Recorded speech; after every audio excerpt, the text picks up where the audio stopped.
നമുക്കിന്നൊരു ചെമ്മീൻ റോസ്റ്റ് ആയാലോ? അതിനായിട്ട് നമ്മുടെ ചെമ്മീനൊക്കെ ഒന്ന് ക്ലീൻ ചെയ്ത് അതിലേക്ക് കുറച്ച് ഉപ്പ്, മുളക് പൊടി, മഞ്ഞൾപ്പൊടി, ലേശം കുരുമുളക് പൊടി, കുറച്ച് അരിപ്പൊടി കൂടെ ചേർത്ത് കൊടുത്തിട്ടുണ്ടേ.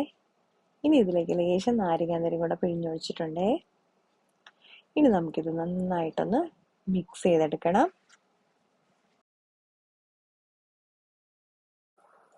നമുക്കിത് നന്നായിട്ട് മിക്സ് ചെയ്തതിന് ശേഷം ഒരു 10 മിനിറ്റ് നമുക്കിതൊന്ന് മാറ്റി വെക്കണം കേട്ടോ. ഫ്രിഡ്ജിന്റെ താഴത്തെ തട്ടി വെക്കണമെന്നുണ്ടെങ്കിൽ അങ്ങനെ വെക്കാം, അല്ലാന്നുണ്ടെങ്കിൽ പുറത്ത് വെച്ചാലും മതിയേ.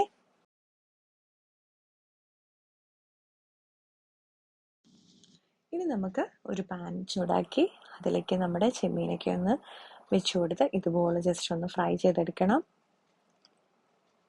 നമുക്കിത് ലോ ഫ്ലെയിമിലിട്ട് ഫ്രൈ ചെയ്തെടുക്കാം കേട്ടോ. അങ്ങോട്ടും ഇങ്ങോട്ടും മറിച്ചിട്ട് നമുക്ക് നമ്മുടെ ചെമ്മീനൊക്കെ ആദ്യം ഒന്ന് റോസ്റ്റ് ചെയ്ത് എടുക്കാം.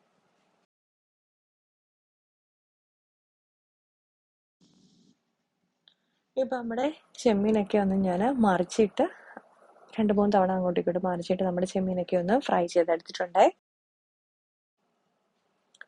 ഇനി ഒരു പാനിലേക്ക് കുറച്ച് സവാളയും ചെറിയുള്ളിയും ചേർത്ത് കൊടുക്കാം. ഇഞ്ചി, വെളുത്തുള്ളി, അതുപോലെ തന്നെ കരിവേപ്പില ഒക്കെ ചേർത്ത് കൊടുക്കാം. ചെറിയുള്ളി മാത്രം ചേർത്ത് ഉണ്ടാക്കണമെന്നുണ്ടെങ്കിൽ അങ്ങനെ ചേർക്കാം കേട്ടോ. ഞാനിപ്പോൾ രണ്ടും കൂടെ മിക്സ് ചെയ്തെടുത്തേ ഉള്ളേ. ഇനി ഇത് ലോ ഫ്ലെയിമിലിട്ട് ഇതിൻ്റെ പച്ചമണം മാറുന്നവരെ നമുക്കൊന്ന് വഴറ്റിയെടുക്കാം കേട്ടോ. ഇനി ഇതിലേക്ക് നമുക്ക് ആവശ്യത്തിനുള്ള മഞ്ഞൾപ്പൊടി, മുളക് പൊടി ചേർത്ത് കൊടുക്കാം. കുറച്ച് പെരുംജീരകം ഒന്ന് ചേർത്ത് കൊടുക്കാം.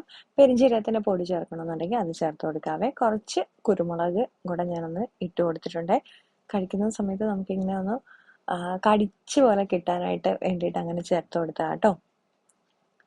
മുളക് പൊടി നമുക്ക് ഈ സമയത്ത് കാശ്മീരി ചില്ലി ചേർത്ത് കൊടുത്താലും മതി. നമ്മുടെ ചെമ്മീനിൽ നല്ല എരിയുള്ള മുളകാണ് ചേർത്തേക്കുന്നതെങ്കിൽ അങ്ങനെ ചേർത്ത് കൊടുക്കാം കേട്ടോ. അതിനുശേഷം നമ്മൾ ഫ്രൈ ചെയ്ത് വെച്ച് നമ്മുടെ ചെമ്മീനൊക്കെ പെറുക്കി നമ്മുടെ മസാലക്കൂട്ടിലേക്ക് ഇട്ട് കൊടുത്തിട്ടുണ്ടേ. എന്നിട്ട് ഇതുപോലെ നമുക്കിതൊക്കെ ഒന്ന് ജസ്റ്റ് ഒന്ന് വഴറ്റിയെടുക്കാം.